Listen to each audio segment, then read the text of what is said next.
하나님의 말씀 같이 읽도록 하겠습니다. 창세기 2장 4절에서 17절까지의 말씀입니다.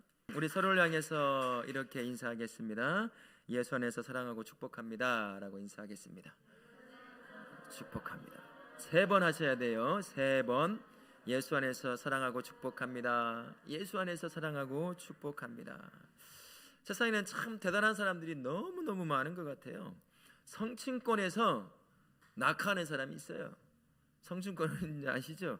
거의 우주 밖이에요. 거기서 낙하를 하는 거예요. 이 헬멧을 쓰고. 그렇습니다. 여러분 익스트림 스포츠 아시죠? 우리는 흉내도 못 낼 그러한 막 낭떠러지 같은 곳에서 자전거를 타지를 않나, 막 그 산 눈 덮인 그곳을 막 아무것도 없이 뛰어내리지를 않나. 참 별 희한한 사람. 다른 말로 하면, 좋은 말로 하면 대단한 능력자들이 정말 많다는 것을 볼 수 있습니다. 여러분 닉 부이치치라고 아시죠? 손도 발도 별로 태어날 때부터 없던 사람이었어요. 그 사람이 저보다 수영을 잘해요. 난 내 손 네 발 다 가지고 있는데 개수영밖에 저는 못하거든요. 근데 닉 부이치치는 정말 잘해요, 수영을. 그러니까 참 능력이 대단한 사람들 볼 수 있습니다. 그런 의미에서 사람은 뭐 한계가 없다, 뭐 이런 말이 어느 정도 어울리는 것 같은 그런 말인 것 같아요. 하지만 모든 피조물들은 피할 수 없는 한계를 다 가지고 있습니다. 시간의 지배 아래에 놓여 있죠. 시간의 흐름을 쫓아서 갈 수밖에 없어요. 시간을 벗어나서 살 수 있는 사람, 모든 피조물 아무것도 없습니다. 시간이 흐를수록 소멸돼 가요. 우리 안에도 소멸돼 가고 있잖아. 칼슘이 빠지니 키도 작아지고요, 근육이 빠지니 힘도 빠지죠. 아멘. 소화력도 약하죠. 그게 시간에 따라서 흘러가는 벗어날 수 없는 우리의 한계라는 겁니다. 공간의 지배를 받고 살아요. 한 번에 두 곳에 동시에 있을 수 없습니다. 그죠? 동시에 있을 수 없어요. 한 곳에만 정해진 시간 안에만 잠깐 머물고 또다시 움직여야 하는 것이 모든 피조물들이 가지고 있는 한계라고 할 수 있습니다. 하나님의 형상으로 만들어진 존재도 마찬가지예요. 전부 다 똑같이 한계를 가지고 있습니다. 다른 피조물이 가지고 있는 한계를 똑같이 가지고 있는 것이죠. 하나님의 형상으로 만들어져서 그 안에 하나님의 영, 눈에 보이지 않는 하나님의 형상이 같이 있지만 그래도 근본적으로 우리는 하나님이 될 수가 없어요. 창조물이지 피조물이지 창조주가 될 수 없다는 것이에요. 이게 하늘과 땅 차이, 결코 만날 수 없는 한계를 가진 것이 저와 우리라는 것입니다. 죄가 들어오고 난 이후에도 그렇고 죄가 없을 때도 똑같이 한계를 가지고 있었습니다. 시간, 공간 안에 그대로 갇혀 살 수밖에 없는 존재가 바로 모든 피조물이라 할 수 있는 것이죠. 사람은 흙으로 창조됐잖아요. 그렇죠? 그래서 시간에 따라서 시간과 공간 안에 갇혀 살다가 끝나면 다시 흙으로 돌아가는 게 사람의 모습입니다. 영적인 존재이기도 하지만 몸을 갖고 있는 사람이기 때문인 것이죠. 사람은 다른 피조물처럼 시간과 공간 안에 갇혀 살아가는 것입니다. 여기서 벗어날 수 있는 사람, 자유로울 사람 한 명도 없다는 것이에요. 여러분 비행기 타는 거 재밌죠? 근데 그것도 한 10시간 이상 한번 타보세요. 빨리 내려서 땅에 발을 딛고 싶어요. 이게 바로 공간 안에 갇혀 사는 사람의 모습이에요. 우리 에코시티의 14층에 살면 매일같이 공중에 떠 있는 기분이겠죠. 그렇죠? 근데 땅을 밟아야 사람이 건강해져요. 그런 것처럼 공간과 시간 안에 우리는 항상 갇혀 사는 사람입니다. 사람에게는 하나님이 이 외에도 한 가지 더 한계를 지어 주셨습니다. 그게 바로 2장 17절 말씀인데요. 우리 2장 17절 같이 한번 읽어볼까요? 뭐라고 말씀하시는지 시작. 선악을 알게 하는 나무의 열매는 죽으리라 하시니라. 어떤 한계를 지어 주셨죠? 선악을 알게 하는 열매는 먹지 말라라는 한계를 딱 지어 주셨습니다. 그게 지금도 정확하게 어떤 의미며 그 의미가 어디까지 확장되는지는 우리는 몰라요. 하나님이 정해놓으신 한계이기 때문이에요. 그러나 우리는 표면적으로 눈에 보이고 글씨로 읽어지는 그것만 보고 하나님이 너무 옹졸하다라고 얘기해요.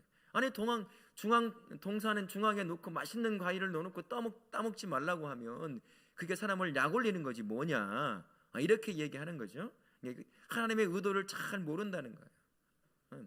하나님께서 동산 중앙에 과일을 넣고 두고 따먹지 말라고 하신 것은 너와 나의 경계가 있다는 것을 알려주는 거예요. 너는 피조물, 나는 창조자. 네가 아무리 타고난 능력을 갖고 있어도 창조자가 될 수 없고 이것을 뛰어넘어서 나에게 올 수 없다는 것을 알라는 것이에요.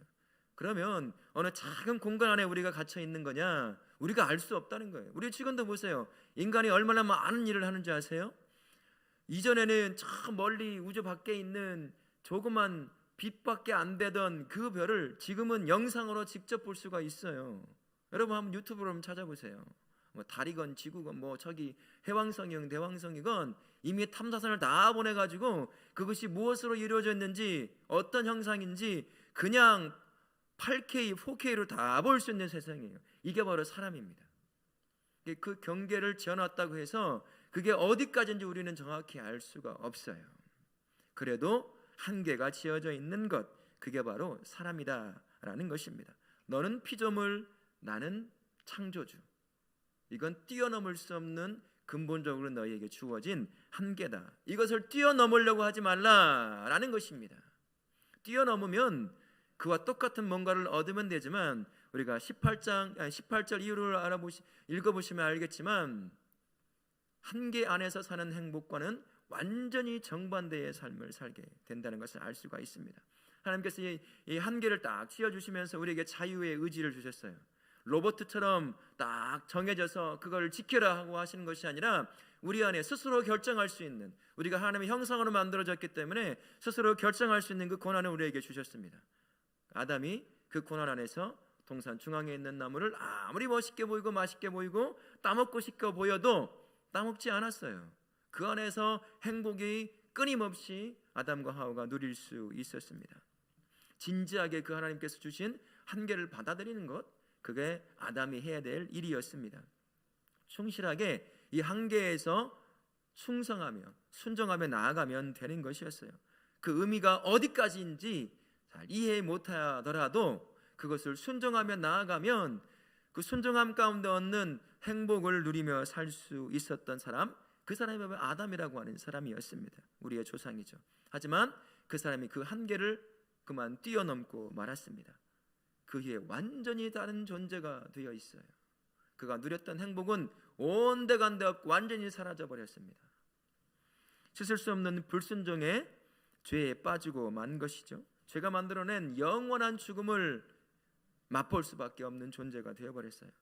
살아서 죽는 날까지 고통과 아픔과 슬픔을 절대로 벗어날 수 없는 참 비참한 인생, 그 인생으로 전락해버리고 만 겁니다. 그 한계를 딱 뛰어넘는 순간, 뛰어넘으면 하나님처럼 더 큰 행복을 누렸어야 되는데 그게 아니었다는 거예요.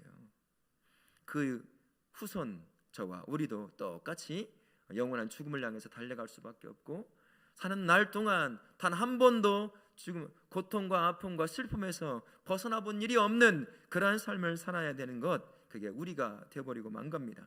넘지 말아야 할 그 한계, 그 한계를 넘어서면 우리가 상상할 수 없었던, 상상하려고 해도 상상할 수 없는 그 또 다른 고통 가운데 놓일 수밖에 없다는 것입니다. 피조물이 갖고 있는 근본적인 한계에 또 다른 한계를 짊어지는 것과 같은 거예요. 얼마나 고통스럽겠습니까? 죽음이라는 한계를 갖게 되는 것이죠. 물론 우리가 아담이 타락하지 않았으면 뭐 죽었을까 영원히 살았을까 우리는 알 수 없는 일이에요. 그건 하나님의 영역에 속한 일이기 때문에. 하지만 죄가 이 땅에 들어오면서 우리가 이젠 영원한 죽음을 향해서 끊임없이 달려가는 수밖에 없다. 그 상태에 우리가 놓여 있다는 거예요. 넘지 말할 한계를 딱 넘어서니까 누리고 있던 모든 것들을 다 잊어버리고 전혀 생각지도 못했던 그 죽음이라고 하는, 고통이라고 하는, 슬픔이라고 하는 그 상황에 우리가 놓이게 되는 것입니다. 성도라고 해도, 하나님의 마음 품 안에 있는 성도라고 해도 똑같이 이런 문제에서 자유로울 사람은 단 한 명도 없습니다. 그들과 똑같이 다양한 한계 가운데, 예수님이 없는 인생들과 똑같이 그런 한계 가운데 살아가는 것이 바로 성도의 삶이라 할 수 있는 것이죠. 건강한 교회와 건강한 성도가 가지고 있는 특징 하나가 있어요. 정서적으로 건강한 교회든 정서적으로 건강한 성도든 간에 가진 특징이 뭐가 있냐면, 한계를 잘 알고 있다는 거예요. 우리가 할 수 있는 일과 하지 못할 일에 대해서 잘 알고 있다는 거예요. 어느 정도 잘 알고 있다라는 것입니다. 그리고 그것을 받아들인다는 거예요. 우리에게 각자에게 주신 달란트들이 있잖아요. 은사들도 있어요.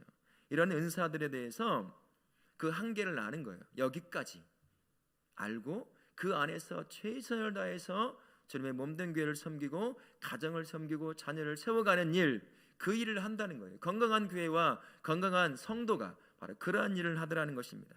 다른 지체가 가지고 있는 달란트에 대해서 이러쿵저러쿵 말하지 않는다는 거예요. 나만큼만 해봐라 이런 말을 하지 않는다는 것입니다. 사실 하나님 편에서 봤을 때는 누가 무엇을 가지고 있던 간에 똑같아요. 여러분 비행기 타고 이 전주 시내든 서울 시내든 높은 공간에 올라가서 한번 밑에 보세요. 롯데타워가 크게 보이던가요? 똑같아요. 그냥 그 모습 그대로예요. 난장이 그 모습. 하나님 보실 때 바로 그렇다는 거예요. 네가 달란트를 몇 개 가졌건 은사를 몇 가졌건 상관이 없어요. 똑같다는 것입니다. 그런 의미에서 우리 모두가 다 가진 달란트의 한계 안에서 그 안에서 최선을 다해서 섬기고 세워가는 일을 하면 되는 것이라는 거예요. 다른 형제와 자매가 가지고 있는 그 달란트가 어떻군 저렇군 나보다 못한다니 어떤 일이 그러할 필요가 없고 시기와 질투할 필요도 없다는 것입니다. 그리고 자당할 필요도 없어요. 주어진 그 한계 안에서 최선을 다해서 달란트와 은사를 가지고 교회를 섬기고 가정을 세워가면 그리고 사람들을 세워가면 되는 것이다 라는 것입니다. 성도로 건강한 교회도 마찬가지인 것 같아요. 목사가 되고 또 담임 목회를 시작하고 이제 1년이 다가가는 생활에 항상 이 안에서 올라오는 이런 유혹들이 있어요. 이제 스스로 비교하게 되는 거예요. 큰 교회, 많은 성도, 이런 것들 누구에게 허윤 목사 저기 가더니 정말 큰 교회 만들었더라, 성도가 참 많더라, 이런 소리를 듣고 싶은 유혹들이 항상 존재한다는 것입니다. 그리고 목사들 세계에서 모이면 가장 먼저 그것을 물어보게 돼요. 그래서 적으면 부끄러워서 말을 안 해요, 사람들이.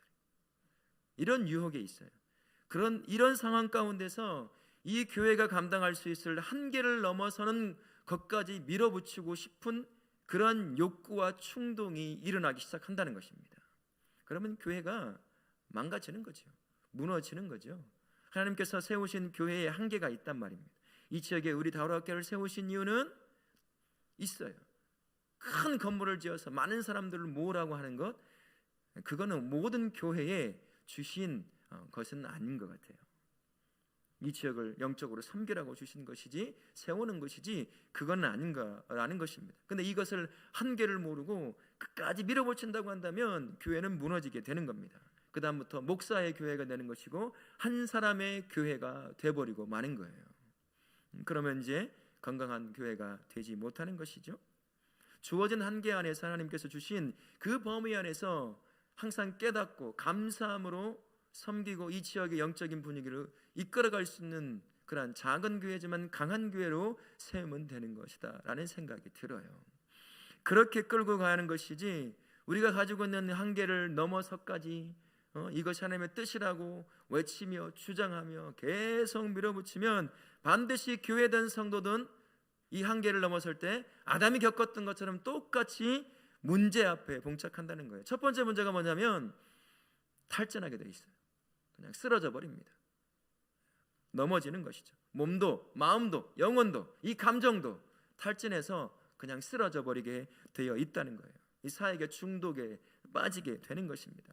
한계를 넘어서까지 일해야 한다는 강박에 사로잡혀 살아갈 수가 있어요. 불쌍한 인생을 살아가는 것입니다. 예수 안에서 살아가면서도 불구하고 그분으로 인한 행복을 못 느껴요. 이를 위해서 살아가는 존재가 돼버리고 마는 것이죠.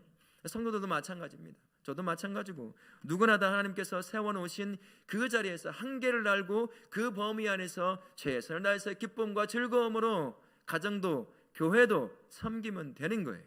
그러나 우리가 이전에는 그러지 않았어요. 정말로 새벽기도부터 주일날이라고 한다면 새벽기도부터 시작해서 집에 들어가면 밤 10시가 됐었어요. 예수님을 믿고 나서 3년 후부터 그렇게 했어요. 철야기도 밤 3시, 그리고 돈이 없어서 신문 배달 아르바이트를 했거든요. 4시 반에 일어나서 신문 배달 가고, 그게 마치 하나님을 위해서 잘 사는 것, 잘 섬기는 것 같은 것, 그런 느낌을 받고 살아왔단 말입니다. 그러나 때가 되면 내려놓을 사역지가 하나씩 생겨요. 그러면 그때 찾아오는 것이 있습니다. 불안과 죄의식이에요. 내가 이래서 하나님을 섬기는 걸까? 이런 마음이 들기 시작하는 겁니다.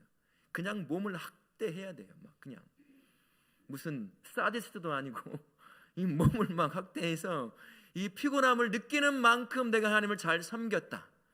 이건 중독자입니다. 사역 중독자예요. 그래서는 절대로 안 됩니다. 이미 무너져요. 그 사람이 한번 삶에서 무너지고 신앙이 무너지면 다시 일어나는 건 저는 못 봤어요. 그냥 옛날이 좋았지, 우리 그랬지, 그런 맘만 하고 살아가더라고요. 그래서는 안 된다는 것입니다. 사역의 한계를 넘어선 거예요. 하나님 주신 그 한계를 넘어서서 살아갔던 삶의 모습입니다. 반드시 이런 문제 가운데 항상 봉착하게 되어 있다라는 사실입니다. 그러니까 예수님도 이 한계를 아셨어요. 그리고 한계 안에 철저히 순종했다는 것을 우리가 알 수 있습니다. 예수님께서 공생의 사역을 몇 년쯤 하셨죠? 한 30년 하셨죠. 3년 하셨어요. 30대 초반까지 사시면서 3년을 하려고 30년을 우리말대로 하면 쥐죽은 듯이 하나님께서 세운 그 자리에서 철저하게 그 한계 안에서 사신 분이에요. 한 부모의 자녀로, 큰아들로, 맏이로 동생들을 돌보며 몫으로 사셨습니다. 그분이 능력 없어서 그런 일을 하셨을까요? 하나님께서 한계를 딱 지어놓으신 거예요. 이때까지 너는 이런 모습으로 인간이 살아가야 될 삶의 모습을 철저히 경험할 수 있도록 다른 것 하지 못하게 하셨어요. 예수님께서 그 한계에 철저히 순종하셨습니다. 아들로, 몫으로 가정을 세워 가셨잖아요. 단 한 번 일탈 행위를 하지 않으셨어요. 내가 하나님인데 그러지 않으셨다는 것입니다. 그 한계 안에 철저히 자기를 가두고 순종하며 나아갔던 분, 그분이 바로 예수 그리스도이십니다. 사단의 시험을 받을 때도 어땠어요? 사단이 시험 받을 분이신가요? 우리 예수님이 받으실 분이 아니에요. 받을 수도 없어요. 하지만 그 과정을 거쳐야 했던 거예요. 그리고 그 과정을 거칠 때도 사단이 하라고 했어요. 야, 이 돌을 가지고 떡 좀 만들어봐. 떡을 만들었겠어요? 저 같으면 3단 케이크를 만들었겠죠. 봐라 하면서. 그런데 우리 예수님 어떻게 하셨어요? 철저하게 인간의 모습 안으로 그대로 멈추셨어요. 그 한계 안에 계속 순종하며 멈추셨다는 겁니다. 넘지 말아야 할 선이 있다는 것을 우리에게 보여주시는 거예요. 십자가 앞을 두고도 어떠하셨어요? 그분이 얘기하셨잖아요. 기도하시면서 이 잔을 우리에게서 옮겨주십시오. 나에게서 옮겨주세요. 그 십자가의 고통. 그렇지만 우리 예수님 어떻게 하셨어요? 그걸 내려놓으셨어요. 내 잔이 아니라 주님께서 원하시는 그 잔을 마시겠습니다 라고 얘기하십니다. 그 한계에 철저히 예수님 스스로를 맡겨 놓으셨습니다. 넘어설 수 있는 능력이 있는 하나님이셨음에도 불구하고 말입니다. 우리가 가르쳐 주는 게 바로 그거예요. 넘지 말아야 할 선, 넘지 말아야 할 한계가 있다는 것을 꼭 기억하라. 그것을 넘어서는 순간 너의 인생이 망가지고 너의 교회가 망가지고 너의 가정이 망가진다는 사실을 우리에게 깨닫게 해주시는 것입니다. 여러분 세례 요한도 아시죠? 세례 요한도 이 한계를 넘지 않았어요. 세례 요한의 복음을 전하고 예수께서 오시는 그 길을 준비하는 그 많은 기간 동안에 수많은 제자가 그를 따랐습니다. 그러나 예수께서 딱 안수를 받으시고 난 세례를 받으시고 난 뒤에 수많은 자기의 제자들이 예수를 향해 나아갔어요. 자기의 스승과는 다른 말씀을 가르치고 다른 역사를 일으키는 예수 앞에 모두가 다 관심을 다 가졌거든요. 세례 요한의 제자들도 마찬가지였습니다. 한 사람 한 사람 떠나가는 거예요. 스승이 자기가 다 함께하던 제자들이 떠나면 얼마나 쓸쓸하겠어요. 그런 사도 요한이 이런 말을 합니다. 요한복음 3장 27절에 하늘에서 주신 바 아니면 사람이 아무것도 받을 수 없느니라. 내가 받은 것이 메시아가 오는 길을 준비하는 것까지다 라는 거예요. 내가 사람들의 관심을 다 끄는 것이 아니라 이제 메시아가 왔으니 가는 것 당연한 거예요. 그분이 받을 것 받는 거고 내가 받는 것 받아야 될 것 받고 있다라는 것을 얘기해 주는 거죠. 참 멋진 스승인 것입니다. 세례 요한조차도 자신의 한계를 알고 그 한계를 넘어서려고 하지 않았다라는 사실입니다. 우리 스스로도요, 우리의 한계를 알 필요가 있어요. 내가 넘지 말아야 할 한계가 있다는 것. 그 한계를 자꾸 넘어서니 스스로 피곤하고 힘들고 아파요. 그리고 교회의 문제를 일으키는 겁니다. 가정의 문제를 일으키는 거예요. 넘지 말아야 할 그 한계를 스스로 잘 파악하고 넘지 말아야 하는데 그거를 넘어서니 문제를 만들어내는 것입니다. 스스로로 죽고 다른 사람도 힘들게 만들고 그렇게 한다는 거죠. 몇 가지를 한번 나눠보면 이래요. 나의 인품을 한번 살펴볼 필요가 있다는 겁니다. 내가 많은 사람을 품을 수 있는 인품을 가지고 있느냐, 다른 사람을 얼마만큼 내가 인정하고 받아들일 수 있느냐, 그것을 한번 볼 필요가 있다는 것입니다. 그래서 이 안에서 넘어서지 않으려고 애를 써야 한다는 거예요. 또한 삶의 시기가 있어요. 내가 열심히 감당할 때가 있고 잠시 쉼을 얻어야 할 때가 있을 수 있습니다. 내려놓아야 할 때가 있어요. 그때 잘 파악해서 내려놓을 수도 있어야 한다는 거예요. 내가 지금까지 이거 해왔는데 뺏길 수 없지 라고 해서는 안 된다는 겁니다. 어느 순간 내려놓아야 돼요. 삶의 형편도 해야 합니다. 헌금을 하든 섬기든 어떤 일이든 내가 가지고 있는 삶의 형편을 살필 수 있는 그 지혜가 필요한 거예요. 악한 사람들은 이것을 이용하는 사람도 있습니다. 그냥 빚을 내서라도 해라. 그건 아니에요. 그럴 수가 없습니다. 주께서 주시는 삶의 형편의 한계가 있어요. 근데 그 안에 믿음을 주시면 나중에 얘기하겠지만 넘어설 수도 있을 거예요. 하지만 일단은 내 삶의 형편을 알아두는 것이 중요해요. 또한 나의 정서적, 신체적, 지적 역량을 살피는 것도 굉장히 중요한 겁니다. 그것이 다 받쳐주지 않은데 그것을 넘어서는 일까지 다 하려고 하면 넘어지는 거죠. 스스로 무너지는 것입니다. 죽는 것입니다. 한계를 인정하는 것 결코 부끄러운 일이 안 돼야 돼요. 우리 안에서도 내가 할 수 있는 일, 내가 이렇게 힘들다, 이런 한계를 얘기할 때 어떻게 그럴 수 있느냐, 이런 말이 나와서는 안 된다는 거예요. 그가 가지고 있는 하나님이 주신 한계가 있어요. 넘지 못할, 넘으면 그가 죽고 무너질 수밖에 없는 그 한계를 다 가지고 있단 말입니다.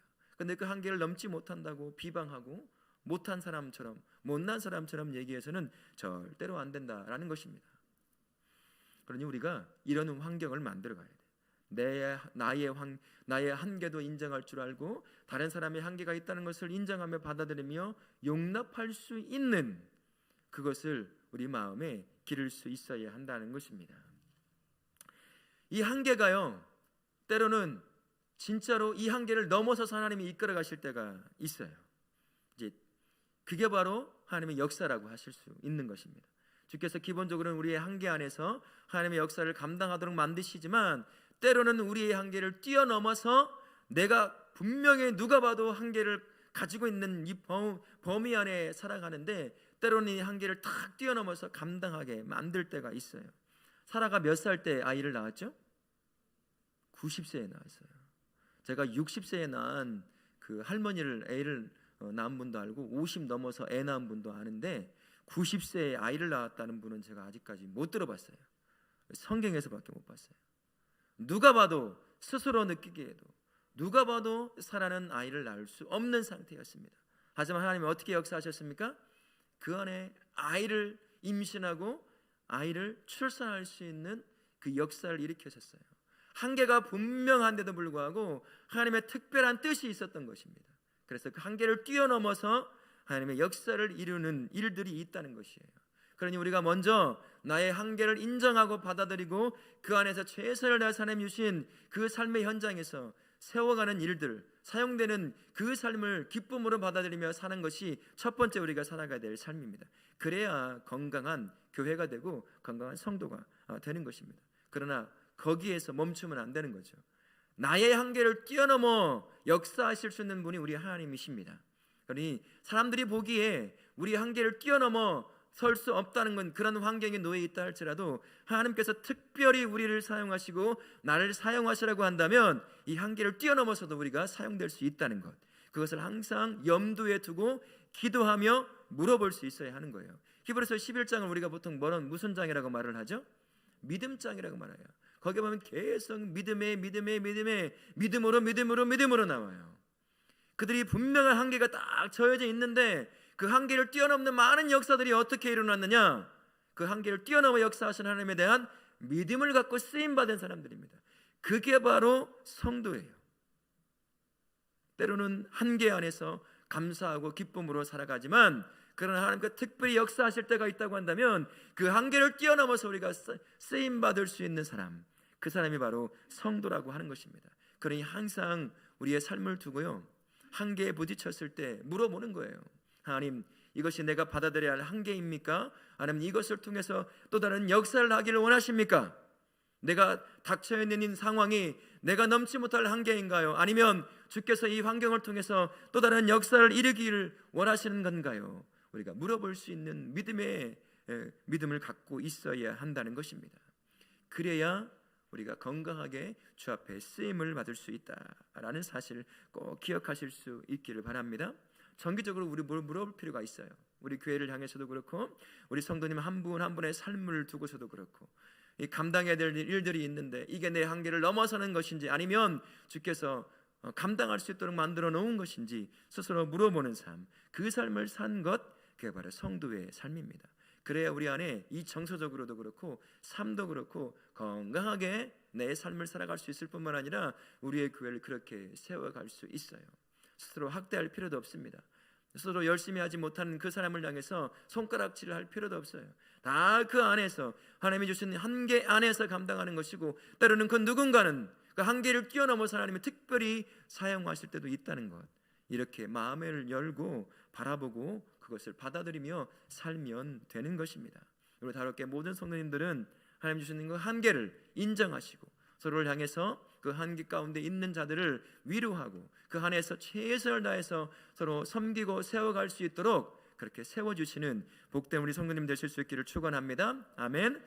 다윗 왕은요 하나님께서 세워주신, 정해주신 한계를 분명히 알고 있던 사람이었습니다. 이 이스라엘 땅에서 가장 화려한 제국을 세웠던 왕, 그게 솔로몬이 아니에요. 그의 아버지 다윗이 세워놓은 그곳에 잠깐 몇 가지만 얹은 것뿐이에요. 그만큼 대단한 왕이 다윗이라고 하는 왕이라 할 수 있습니다.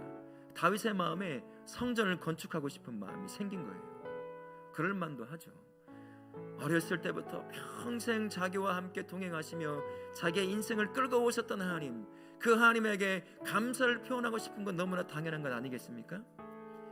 자기 같은 목동이 왕이 되었으니, 모든 이스라엘 민족에 추앙받는 왕이 되었으니 하나님 앞에 가장 귀한 것을 드리고 싶었을 거예요. 그래서 성전을 짓고 싶은 거예요. 하지만 하나님이 한계를 딱 지어놓으셨어요. 너는 여기까지야. 너는 피를 많이 흘렸기에 너는 여기까지야.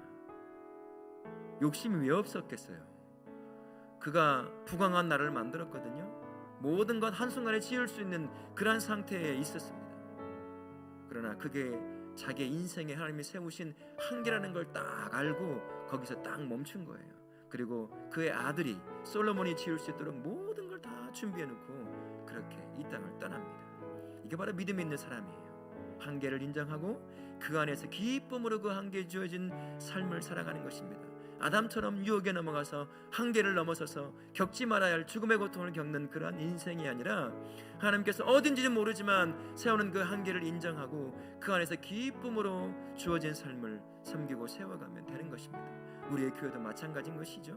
그렇게 세워갈 때 교회가 최소한의 불협화음 가운데 건강함을 통해서 이 지역에 세워진 그 목적을 이루는 그런 교회가 되게 될 것입니다. 우리 성도님들 기도하시면서 나를 향한 하나님이 세우신 그 한계가 무엇인지 그것을 받아들이고 욕심내지 않고 그 안에서 기쁨으로 섬기되 다른 사람을 인정하며 또한 내 삶을 통해 나의 한계를 넘어서 역사하신 하나님에 대한 기대감도 갖고 그렇게 사심으로 말미암아 귀하게 쓰임받는 우리 교회와 우리 다울학교 모든 성도님 되실 수 있기를 예수님의 이름으로 축원합니다. 아멘.